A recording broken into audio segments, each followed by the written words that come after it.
Are you simply going to the gym to work off the binge eating? It's time to exercise for results.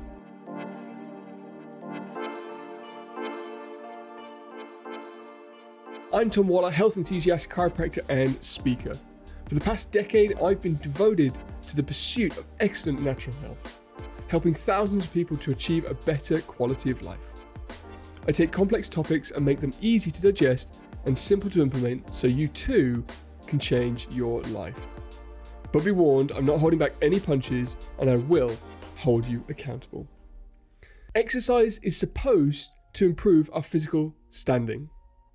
But are we simply going to the gym to work off the binge eating and the guilt of the pleasures from before?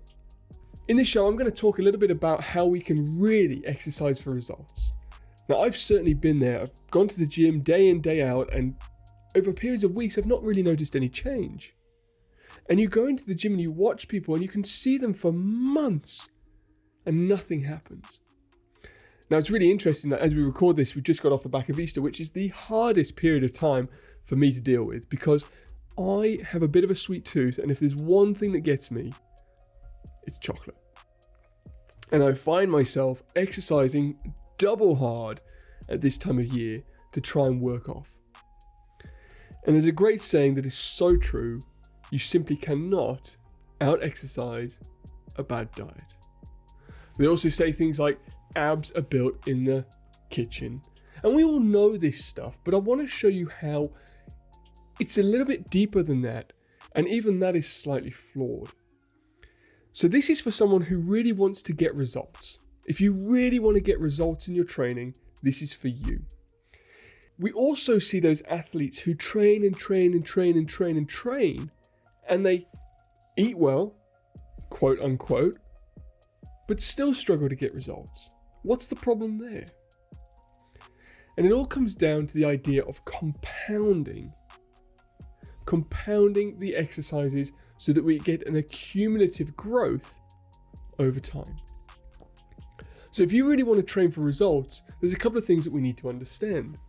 We need to understand that we have to train for performance and for physique and for results or whatever it is that you're trying to achieve, not to undo the bad stuff. So if you're going to try and train for results, you need to think, in every facet of my life, I need to connect together to work towards this. Yes, I need to make sure my gym's on point and my exercise is on point. I also need to look at my diet. We understand that. Are you also looking at your sleep?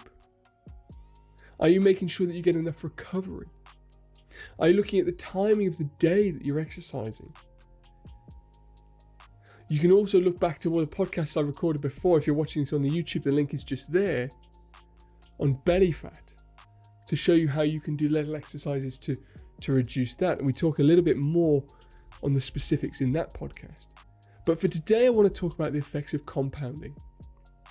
Because if you go to the gym and you work out really hard, and then binge, and then work out really hard, and then binge, it's pretty obvious that you're just undoing the hard work. But let's say you've got your diet nailed. Let's say you've got that down. You know exactly what you're doing and you're eating well. You go into the gym, you train hard. The next day you go into the gym, you train hard. You go into the next day, you go to the gym, you train hard. What's now happening is you're not getting a period of recovery enough for that training to take effect. Because as we're in the gym and we get that soreness afterwards, that's the muscle repairing from the literal damage that we have done to it. And if we're not thinking about our sleep, and if we're not thinking about our rest, then we're never able to compound the work that has been done. So you need to think about, how can I incorporate every facet of my life to train for results?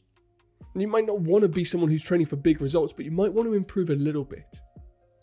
So some areas to focus on are, am I training properly to really stimulate the change that I want? Or am I going through the motions in the gym?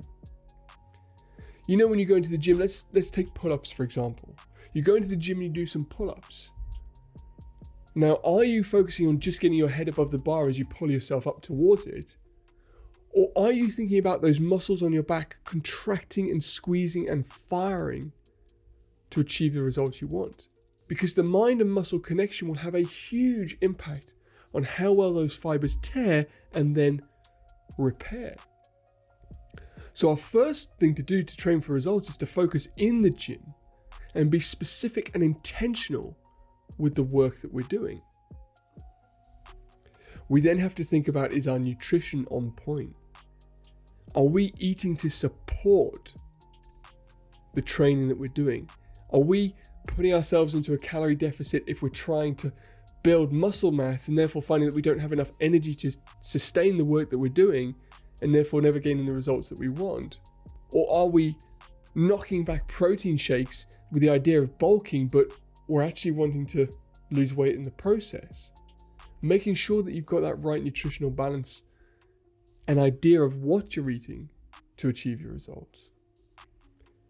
And then are we also taking the time to rest and repair? Are we training at the right time of the day so that we have enough time left to repair? Are we getting our sleep cycles right? Are we making sure that we are balancing out some recovery with our exercise? And if you really want to train for results, you have to put all of these components together. Because if you do that right, one will build on the next, will build on the next, will build on the next. And that is how you achieve real results. If you're simply spinning in circles and trying to undo the bad stuff, then you've got it wrong. If you really want to make a difference, and if you really want to change your body, you have to think smarter, not necessarily just work harder. So if that's called you out, make sure you check out that belly fat podcast that I was speaking about, and make sure you hit the subscribe button and join us on the next show. Look forward to seeing you soon.